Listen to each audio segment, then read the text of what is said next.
Tour at aral natin po, beloved Assistant Pastor Lena C. Almeida. Hallelujah.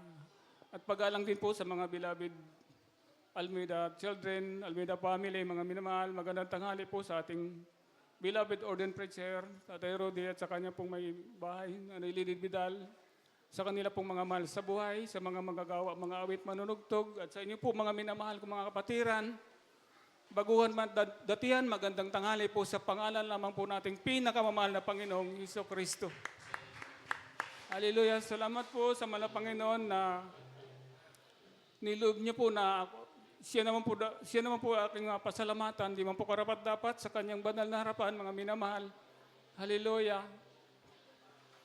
Nasib po kami dito, mga minamahal, sa banal na gawain ito ng Jesus Miracle Crusade International dahil po sa karamdaman po na aking beloved wife, mga minamahal. Wala na pong lunas, mga minamahal, sa anumang uring mga gamot, mga minamahal. Halos lagi po nasa ospital. Hallelujah, nagtatrabaho po ko, mga minamahal. Pag-uwi ko po, mga minamahal, ng Sabado, mga minamahal, sa ospital na po ako tumidiretso dahil sa pagbabantay po sa aking beloved wife, mga minamahal.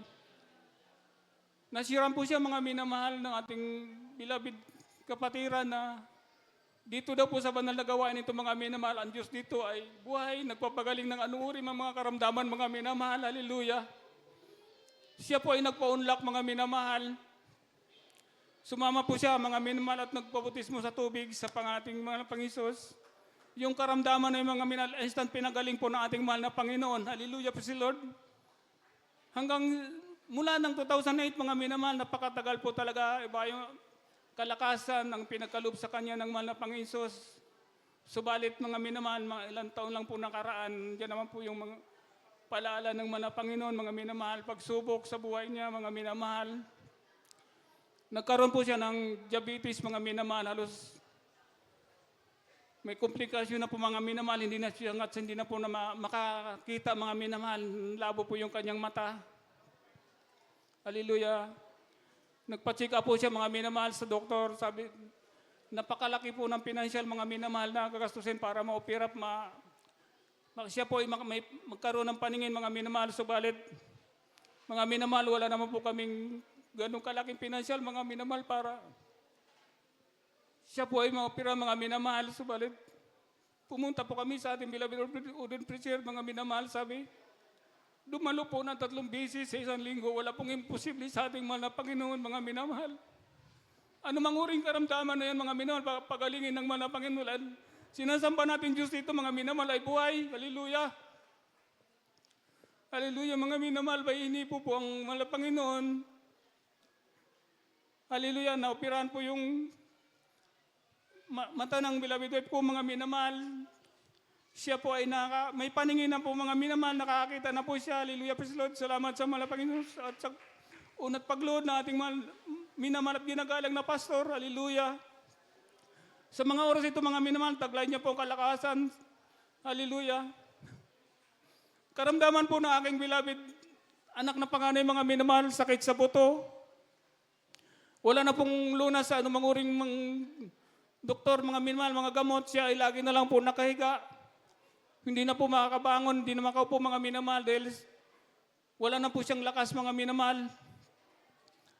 Imbis na dalhin po sa doktor na aking beloved wife, sa pastoral po dinala dyan sa Malaking Bato at dyan sa Dalig, mga minamahal. Siya po ay nakaupo sa upuan, mga minamahal, pinasa ng 2 taon nakarating ng pastoral. Pagdating po sa pastoral, mga minamahal, pinatanggap po siya ng ating beloved ordained preacher, mga minamahal. Hallelujah, siya po ay nagpabautismo sa tubig sa pangating mahal Panginoon. Pinatayo siya nung nabautismo na siya, mga minamahal. Unti-unti siyang pinatayo ng ating beloved ordained preacher. Natatakot po siya dahil hindi nga siya makatayo. Nung nakatayo po, mga minamahal, pinaikot po, mga minamahal, sa loob ng pastoral, mga minamahal, at instant po siyang pinagaling ng mahal na Panginoon. Pinalakad po siya, mga minamahal. Hallelujah. Naglakad na po siya po, mga minamahal. Napakabuti po nating mahal na Panginoon dito, mga minamahal, dahil ang Diyos natin na sinasamba po dito ay buhay. Hallelujah, praise the Lord po. At sa akin din po karamdaman, mga minamahal, hepatitis B, mga minamahal, talagang noong mga panahon na yun, mga minamahal, hindi pa ako nasisip dito, mga minamahal, dahil ako po ay nag-apply para sa abroad, subalit hindi pumasa mga minahal sa medical dahil ako daw may karamdaman na hepatitis B. Hallelujah, praise the Lord. Pero hindi po ako nag-isip mga minahal dahil dito sa gawain na ito mga minahal talagang kagalingan pang pinakakaloob ng mga Panginoon, mga minamahal. Hallelujah. Pagaling ko po ng trabaho mga minamahal, dumaan po ako sa malaking bato.